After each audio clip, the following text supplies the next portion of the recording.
Може у нас така думка буде. І потім буде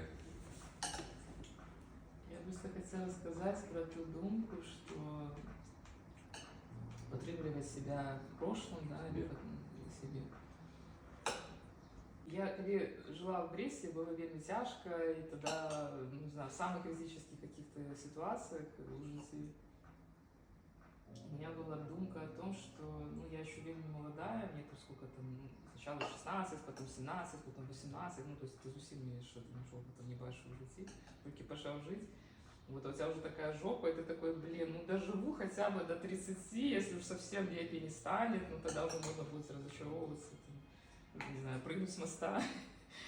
Вот, а так, поки що рано здаватися, що я тут і почала, і я живу зараз на своє життя.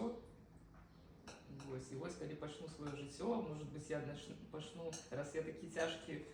путь почала, може, це тяжкий путь, як у той казці про Золушку, і він потім скошиться, там, я стану багатий, класною, знаменитою, не знаю, успішною, щасливою.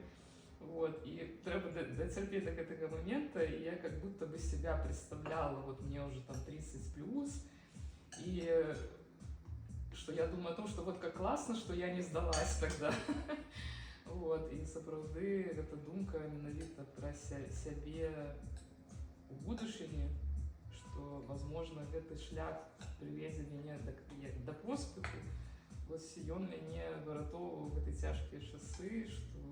я думаю, я не сдамся, я зараз докладно не буду сдаваться, я вот пройду, вот туды дойду, и там погляжу, уже и там под конец ничего доброго не будет, тогда уже можно, да, сказать, что все, не отдалось.